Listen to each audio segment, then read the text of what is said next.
Continuando con las explicaciones acerca de los comportamientos cuánticos, una vez ya postulado el principio de incertidumbre, hay ciertas consecuencias que podemos describir acerca de diferentes cosas importantes, sobre todo para cálculos de química cuántica y algunas cuestiones cercanas a radioactividad, por ejemplo, que nos van a servir posteriormente. Entonces, el día de hoy vamos a describir algunos fenómenos, pues claro que son pocos fenómenos que son generales, pero que sirven mucho para explicar algunos detalles de los cálculos que se hacen y de las estructuras de cálculo, sobre todo. Entonces, lo que vamos a hacer, como dice el título de esta presentación, es describir estas consecuencias y ver cómo realmente el principio de incertidumbre entonces afecta a la naturaleza de los sistemas microscópicos. Como primer punto, vamos a hablar del principio de exclusión de Pauli. Cuando se describe este principio de exclusión, muy al principio de los estudios de química, pues se habla de la diferencia entre el spin arriba y el spin abajo y se describe el spin de una manera muy general. Entonces, es necesario profundizar en estos conceptos para poder entender bien cómo en realidad el principio de exclusión de Pauli es una consecuencia del principio de incertidumbre. Una segunda definición, pues también viene de que cuando estamos haciendo la configuración electrónica, por ejemplo, de cualquier átomo, no podemos repetir los números cuánticos. Si incluimos el spin, o sea, tenemos los tres números cuánticos y el spin, cada electrón debe ocupar uno de estos orbitales, o conocido en español como spin orbital. Sin embargo, esto también es un poco descriptivo y general y es una consecuencia del principio de incertidumbre más que una postulación directa. Sin embargo, viéndolo así no se ve por dónde, ¿no? Entonces, hay que profundizar en las descripciones más concretas del principio de exclusión. Si ya tomamos en cuenta entonces el principio de incertidumbre, lo que estamos hablando es un sistema que está compuesto de varios electrones, por lo tanto. Y si nosotros nos ponemos a pensar lo que dice el principio de incertidumbre en la forma de posición y momento, si nosotros podemos etiquetar a dos electrones y poder seguir su trayectoria alrededor del núcleo y mantener, digámoslo así, esa etiqueta en ambos electrones, el asunto es que podemos distinguir su posición y su momento. Y eso, entonces, separamos electrones y entonces eso es una violación del principio de incertidumbre. Eso significa que cuando tenemos un sistema multielectrónico no podríamos diferenciar uno de otro. Y eso al final significa que si nosotros intercambiamos las coordenadas de cualquier electrón de una manera pues abstracta, no puede ser eh, que haya una diferencia. Es decir, si intercambiamos entre dos electrones sus coordenadas, incluyendo la spin, también todos sus números cuánticos, entonces debería ser indistinguible. Aún más, esto lo vamos a profundizar en las próximas diapositivas, pero la realidad es que el principio de exclusión lo que postula es que en realidad, primero esto, ¿no? Que debe ser indistinguible al intercambio de coordenadas. Y lo que dice es que para aquellas partículas con spin fraccionario conocidos como fermiones, obedecen a una función antisimétrica al intercambio de coordenadas y los de spin entero, conocidos como bosones, obedecen a una función simétrica. Esto entonces tiene un impacto directo en la forma en que se postulan las ecuaciones y lleva a las consecuencias de las definiciones anteriores. Además, tiene una influencia en varias formas de energía que están relacionadas a esa forma de descripción. Y hay algunas otras consecuencias prácticas interesantes, como el comportamiento del helio líquido, que es un superfluido. Entonces, para poder trabajar esto, vamos a hablar de dos partículas directamente y cómo el principio de exclusión se puede deducir o postular, más bien, desde las concepciones del principio de incertidumbre. Pues lo primero que podemos plantear es que tenemos dos partículas independientes. Entonces, una función psi que describe a ambas partículas, en realidad es un producto de dos partículas independientes. Como decíamos anteriormente, esto distingue entre sí las partículas y por lo tanto no cumple el principio de exclusión de Pauli o más directamente el principio de incertidumbre. Entonces, ¿qué solución podemos plantear? Dado que el principio de exclusión, como lo vimos en la cuarta definición de la diapositiva anterior, mencionaba la antisimetría en fermiones, y recordando que los spines de los electrones son un medio, es decir, son fraccionarios, pues las funciones deben ser antisimétricas. Aquí se ve eh, cómo es la forma de la antisimetría y la simetría, por decirlo de otra forma. Es decir, si nosotros intercambiamos las coordenadas de x1 con x2 de las dos partículas, si la función es simétrica, pues nos va a dar la misma función, exactamente, van a ser iguales. Mientras que si nosotros hacemos el intercambio de coordenadas de las funciones, aquí, perdón, lo que hacemos es, como lo vemos aquí, es obtener la función multiplicada por menos 1. ¿Por qué esto se puede justificar? Porque recordemos que la densidad de probabilidad, que es psi cuadrado, es psi cuadrado. Entonces es la multiplicación de psi por psi en sus formas conjugadas. Si nosotros sabemos que la función es simétrica o antisimétrica, multiplicar la función por sí misma nos va a dar esta misma función de densidad y por lo tanto no alteramos la densidad de probabilidad, al mismo tiempo que ya matemáticamente podemos describir la función de una manera en la cual o es simétrica o antisimétrica y por lo tanto podemos obtener eh, el comportamiento postulado por el principio de exclusión de Pauli y que es consecuencia, como mencionaba, del principio de incertidumbre. ¿Qué herramienta pues, nos permite esto? Es decir, más bien directamente ver la parte de antisimetría. Pues si lo pensamos rápidamente, el determinante de una matriz cuadrada es muy adecuada. ¿Por qué?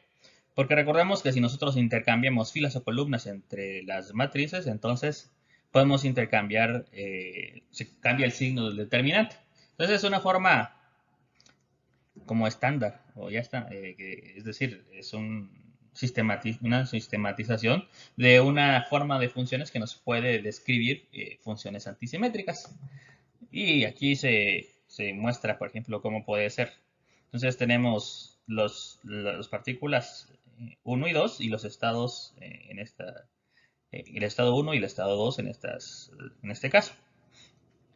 ¿Cómo lo vemos entonces?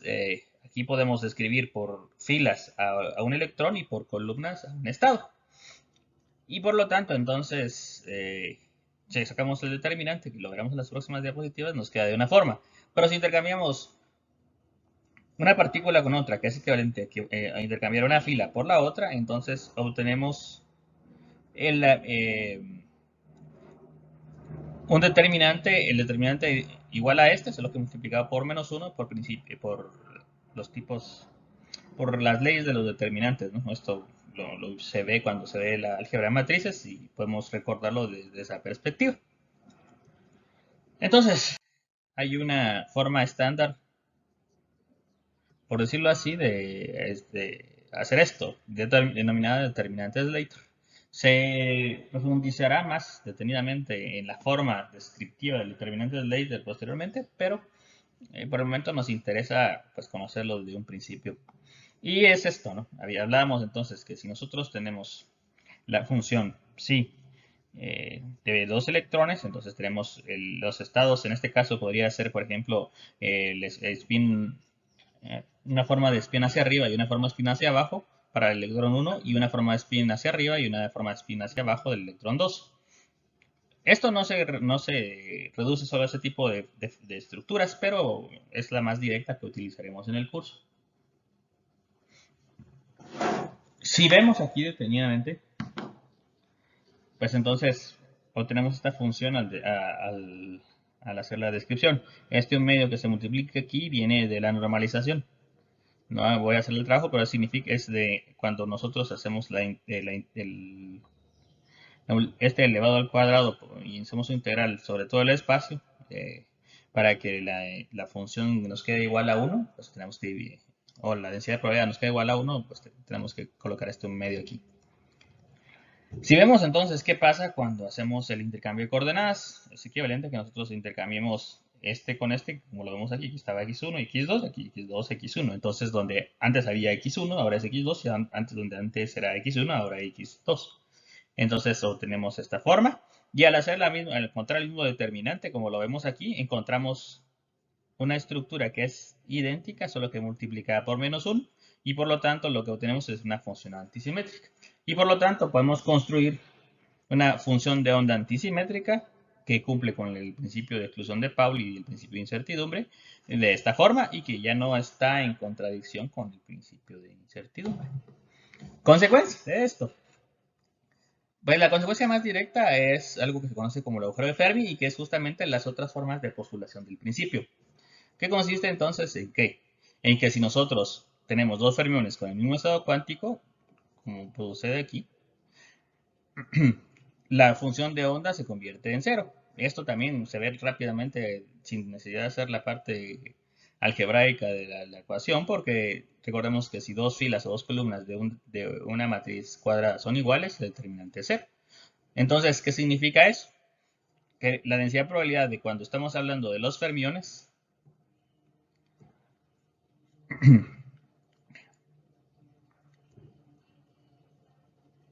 se reduce a cero si nosotros obligamos al sistema a tener los mismos números cuánticos. Y eso es lo que nos está indicando la forma de sistematizar más sencilla, es diciendo que no podemos poner los mismos números cuánticos a dos electrones. Esto, digamos, entonces, si se dan cuenta, es una consecuencia del principio de incertidumbre. Ahora bien, ¿qué pasa con los bosones? Pues les invito a ver este video de un helio superfluídico. El helio líquido, por su configuración, tiene un spin 0, sus partículas, y entonces se comporta como un bosón, y entonces el comportamiento es contrario al que se observan los electrones. Y entonces, donde hay un núcleo de helio, perdón, una partícula de un bosón de un átomo de helio, cuando otros átomos de helio van a querer unírsele. Y eso ocasiona fenómenos pues, algo extraños, a los que les invito que vean en este video, y que puedan también postular la ecuación y ver qué es lo que sucede con la densidad de probabilidad cuando nosotros hacemos que dos bosones tengan la misma densidad de probabilidad.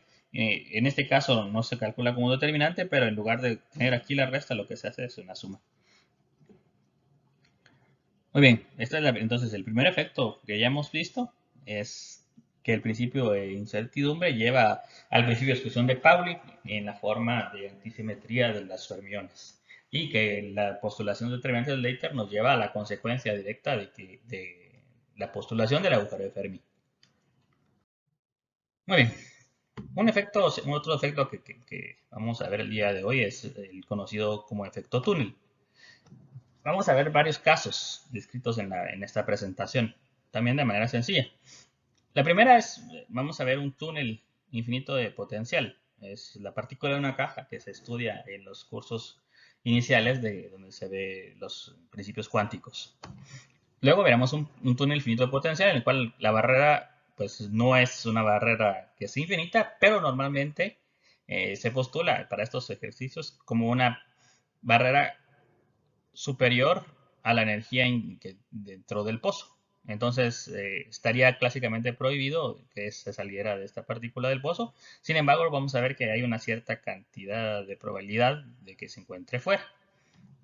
Y a partir de eso, pues vamos a calcular un coeficiente de transmisión que nos indica pues directamente cómo obtenemos esa probabilidad de qué de la partícula se encuentra fuera del límite clásico. Lo vamos a ver para el caso de una barrera cuadrada. Y vamos a modelar el decaimiento alfa rápidamente. Vamos a hacer un paso de ojo de águila de por qué el decaimiento alfa es un modelo en el cual el efecto túnel permite explicar este decaimiento.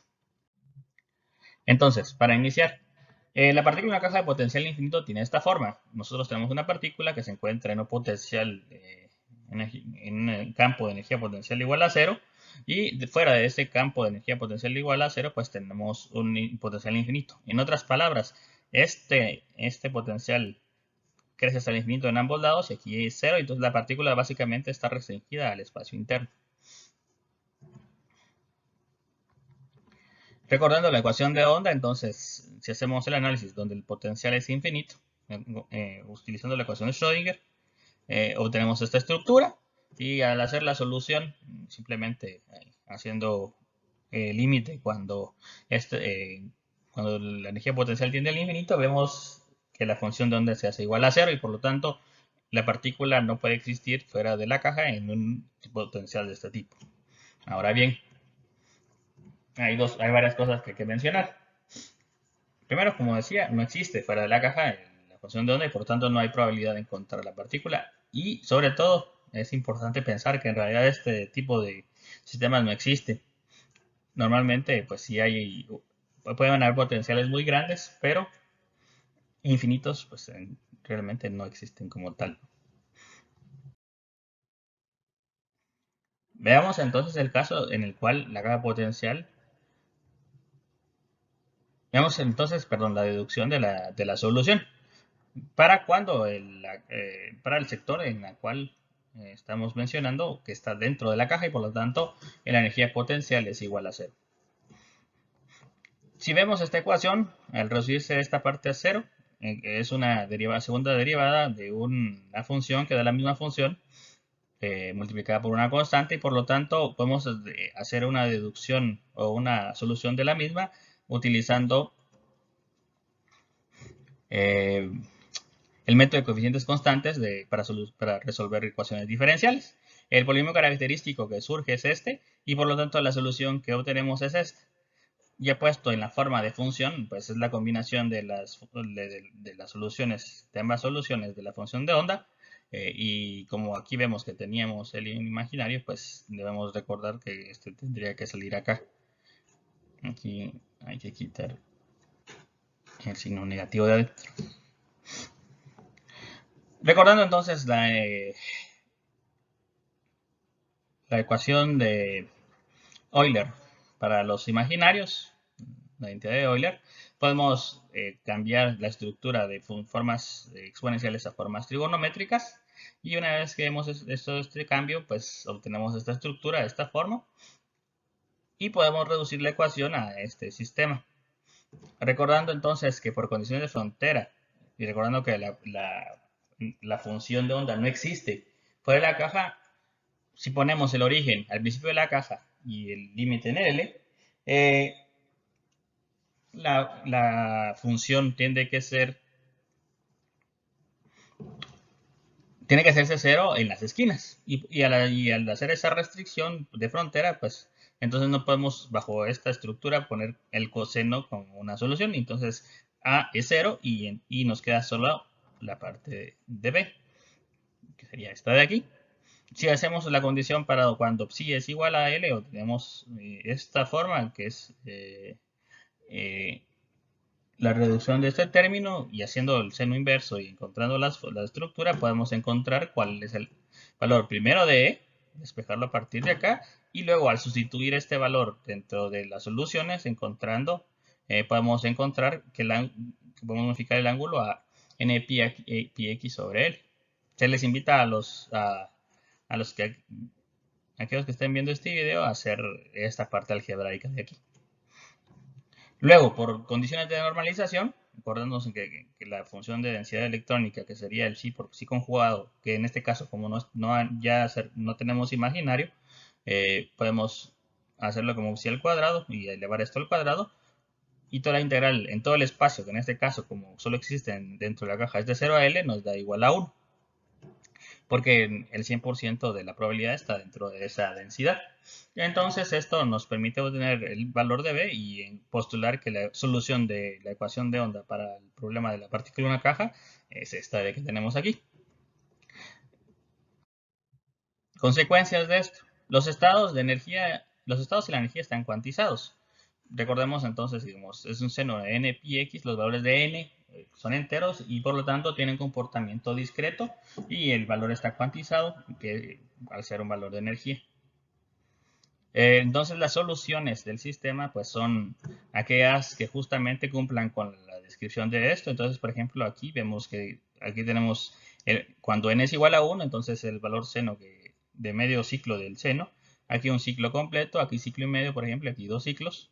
Y entonces solo estos valores de n son aceptables y desde esto y la ecuación que relaciona la energía, pues entonces también tenemos los valores cuantizados de energía. Y podemos escribirlo pues, pictóricamente así, ¿no? O sea, aquí en A tenemos cómo sería la partícula de una forma clásica y aquí en B y en C y en D pues tenemos los primeros tres niveles, el 1, el 2 y el 3. Vemos justamente cómo los nodos, aunque los nodos se cumplen y la frecuencia de amplitud están en fase. E y F no son soluciones, como podemos ver, no cumplen con los valores de n y entonces si vemos aquí no tiene fase la onda y por lo tanto no es una onda estacionaria que pueda describir a la partícula en una caja. Posteriormente, pues ya podemos entonces entrar a hablar del pozo de potencial finito. En este caso, pues tenemos en este lado izquierdo el espacio en el cual se encuentra la partícula, una barrera cuadrada de este tipo que va de aquí de 0 a minúscula, y en este caso el lado derecho, hacia acá, tenemos el espacio en el cual la caja se encuentra fuera de la caja. Desde una perspectiva clásica, si nosotros pensamos en una energía un valor de energía de la partícula dentro de la caja que sea inferior a la barrera, es decir, que tenga menos energía que la barrera, hay una forma clásica de encontrar qué energía es necesaria para esta barrera, no lo vamos a hacer aquí. La partícula siempre quedaría del lado izquierdo, porque al tener menos energía nunca podría subir sobre la barrera y quedar del otro lado. Esto es analógico, como que pensáramos con una analogía a que una pelota esté en un agujero y queremos sacarla del agujero sin darle un golpe suficiente para que llegue a la cima. Siempre regresaría hacia adentro, ¿no? Sin embargo, si nosotros simulamos la función que vamos a encontrar y hacemos que recorra como este sistema se ve aquí, hay una cierta cantidad de densidad de probabilidad que sí traspasa la barrera, aun cuando la barrera es más alta que la energía de la partícula. Si lo vemos aquí, esta descripción es a 15 valores de energía más aproximadamente de la partícula y la barrera está a 20 y sin embargo al impactar en la barrera hay una cierta cantidad de energía que se transfiere. Esto pues se ha observado experimentalmente y se ve aquí en el ejemplo de abajo donde vemos cómo los electrones en una barrera pues hay una densidad electrónica que rebota, pero hay una densidad de electrónica baja que se transmite. Entonces a este efecto se le llama efecto de tonelaje y es lo que vamos a ver a continuación. Entonces, para encontrar la forma de la ecuación de onda para la barrera cuadrada, pues pensamos en la misma solución que utilizamos para la partícula en una caja, solo que lo dividimos en tres sectores. En la que está a la izquierda, denotada por la L de left, en la que está en el centro, denotada por C de center, y por la R que está a la derecha de right. La solución pues es básicamente la misma solución que obtuvimos para la partícula en una caja, tanto del lado izquierdo como del lado derecho, recordando que estos valores de energía de potencial del lado izquierdo y del lado derecho la barrera son 0, y por lo tanto la solución del coeficiente es exactamente la misma, y para la barrera debemos restar al valor de la energía de la partícula el valor de la energía potencial de la barrera. Utilizando las restricciones de los coeficientes debidas a las condiciones de frontera, pues podemos postular estas ecuaciones. Recordando, por ejemplo, entonces, que la cantidad en este R y L, que sería que sea reflejada y que sigue, de la partícula, de la densidad de probabilidad que sigue, debe ser la misma, ¿no? Recordemos que si la parte que no pasó acá, es decir, la parte que veo reflejada, es complementaria a la que se transmitió y por lo tanto la cantidad que se transmitió está relacionada con la parte que está dentro de la parte B. Por lo tanto, te podemos postular esta ecuación.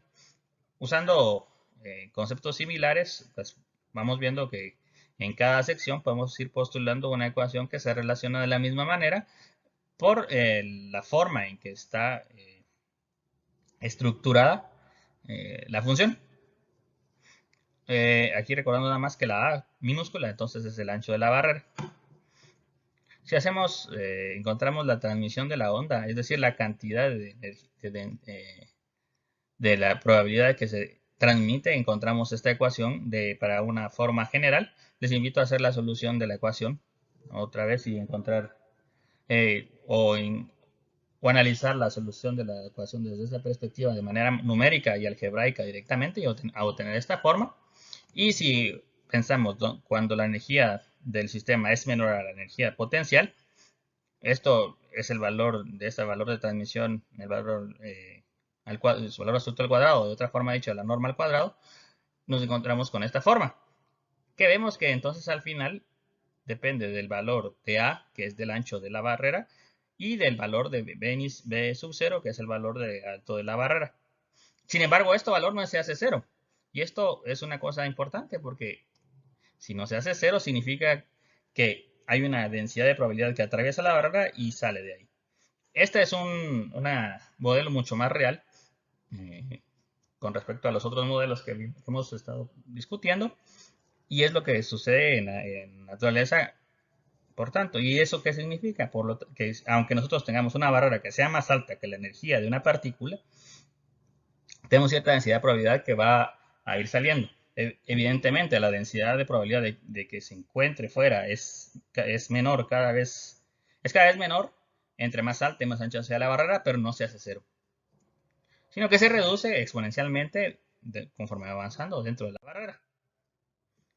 Esto puede modelar muy bien el decaimiento alfa. Aquí hay una forma general de cómo, por ejemplo, el núcleo de uranio 232 decae a torio 228 y libera una partícula alfa consistente de 2 neutrones y 2 protones. Cuando se hace la espectroscopía, es decir, se encuentran los valores de energía de estas partículas alfa, se ve que hay en realidad 6 líneas con diferentes proporciones de energía que van pues en aumento. Esto pues entonces primero significa que se puede modelar de esta forma. Nosotros tenemos una partícula alfa que está encerrada dentro de la caja, que es el núcleo, y en la cual la energía que la mantiene aquí es la energía nuclear. Recordemos que la energía nuclear tiene un alcance corto, pero es muy fuerte. Y luego tenemos la energía de repulsión, que sería la que genera esta barrera, y la energía de repulsión dentro, que sería la energía electromagnética de tener núcleos positivos o tener cargas positivas que se encuentran cerca. Entonces, por lo tanto, esta se puede modelar al núcleo de una partícula que decae de alfa como una barrera de potencial o partículas en barreras de potencial de energía dadas por esa combinación entre la energía nuclear y la energía electromagnética. Sin embargo, la energía nuclear que los mantiene unidos es mayor que la electromagnética, pero no lo suficiente como para que la densidad de probabilidad del escape de la partícula alfa sea lo suficientemente grande como para que nosotros podamos detectarlo de manera experimental actualmente. En otras palabras, el modelo que nos estamos usando de transmisión de probabilidad nos permite nos permite observar por qué la partícula alfa se da y aunque no lo vamos a ver aquí, nos permitiría también encontrar la cantidad de la vida media o cada cuánto tiempo podría salir una partícula alfa bajo estas condiciones. También hay otra cosa, si esto es cierto y nosotros vemos esta espectroscopía de la partícula alfa, significa que el núcleo tiene niveles energéticos, porque entonces lo que estamos viendo es que estas partículas, el exceso de energía que se utilizó para salir de la caja, se observa la energía externa de la partícula y por lo tanto al estar esta de forma discreta significa que dentro del núcleo estaba discreto y que por lo tanto la energía al salir es discreta y nuestra espectroscopía lo refleja. Esto describiremos de manera más detenidamente cuando hablemos de ello en la parte de química nuclear. Otra consecuencia de la energía del principio de incertidumbre es la energía punto cero. Si nosotros disminuimos la temperatura de cualquier cosa, también vamos a disminuir la velocidad de su movimiento. No solo la velocidad, sino vamos a disminuir las energías de movimiento de todas las formas que tengan las partículas que forman el cuerpo que está a la temperatura. En teoría, si nosotros enfriamos hasta el 0 Kelvin, significaría entonces que el movimiento molecular y energético cesaría por completo y entonces nos encontraríamos aquí. Sin embargo, esto también está en contra del principio de incertidumbre. Si lo pensamos, significaría, por ejemplo, estamos pensando en vibraciones, modelando, por ejemplo, un enlace como una vibración. No puede existir, no puede quedarse quieta esta vibración de un enlace, por ejemplo, por decir algo, porque entonces conoceríamos que ambas partículas están quietas y conoceríamos su posición y su momento. Y esto otra vez rompe el principio de incertidumbre. ¿Eso qué significa? Que siempre va a haber una vibración residual y por lo tanto vamos a observar un espectro vibracional como este y por lo tanto no vamos a tener un valor, no vamos a poder alcanzar un valor cero de energía y de temperatura. A esta energía se le conoce el valor como energía de punto cero y es el valor donde está todos los estados en estado fundamental, pero también, por ejemplo, si lo vemos en la partícula de una caja y vemos las soluciones, recordamos las soluciones del oscilador armónico, por decir algo, o del rotor rígido, de todas las formas, siempre hay una energía en el estado fundamental que es la que se ve involucrada en esta descripción, y por lo tanto tenemos una energía de punto cero, que no es en el cero, que no es el cero Kelvin. Y por lo tanto hay un cierto movimiento y es entonces una consecuencia directa pues, del principio de incertidumbre. Un efecto interesante que pues, no vamos a ver mucho en nuestros cursos de química es el efecto Casimir. Este efecto lo que se estudia es, o cuando se estudia es qué sucede cuando nosotros generamos un vacío, ya sea en la parte interna o externa o ambas, de dos placas metálicas. En teoría, o el vacío al que nos referimos normalmente está pues eso, vacío de todo. No tiene no solo aire, sino que no tiene ninguna entidad física dentro. Sin embargo, se ha visto experimentalmente que aún llegando a esto vacío y no por fallas experimentales, hay una fuerza de atracción, pueden existir fuerzas de atracción y repulsión entre estas barras en ese vacío. Esto también viene pues justamente de las cuestiones cuánticas del principio de incertidumbre, porque si nosotros tenemos un vacío completo significa, por ejemplo, que no hay existencia de partículas ni adentro ni afuera, ni siquiera de fotones, y eso también está entonces estaría prohibido, porque entonces conoceríamos que los fotones dentro de esto son cero. Y por lo tanto, si recordamos que los fotones son una forma bajo el concepto de modelo estándar de transmitir energía electromagnética, eso significaría entonces que conocemos su momento y su posición. Como esto no puede ser, esto significa que hay surgimiento y desvanecimiento de fotones en estos vacíos y a eso se le conoce como fluctuación del vacío y por lo tanto hay una energía dependiendo de cómo se manejan estos vacíos, ya sea repulsiva o atractiva entre estas dos placas. Finalmente, para terminar esta presentación, quisiera hacer un disclaimer, una anotación a todo esto. Uno podría pensar que todos los efectos presentados aquí se deben a que cuando yo mido, pues afecto esto, digámoslo, como tengo que ver, por ejemplo, en la partícula de una caja, tengo que enfocarla con algo que ilumine y el fotón interactúa con el electrón, entonces le da energía para salir de la barrera. O podría pensar en efecto Casimir, que como estoy haciendo una manipulación del efecto, entonces realmente los fotones que están transmitiendo la energía electromagnética son, generados por la medición, pero esto no es cierto. Matemáticamente, pues es necesario recordar que que estamos hablando de pares de variables que son conjugadas y que no pertenecen al espacio y no conmutan. Esto entonces ocasiona que sus dispersiones sean complementarias. Entonces esto no puede explicar este hecho de medición. En realidad, lo más acertado desde esta perspectiva de este nivel del curso es justamente describir que esto pues es una interpretación física que se puede hacer a partir de sistemas superpuestos que se colapsan al observarse.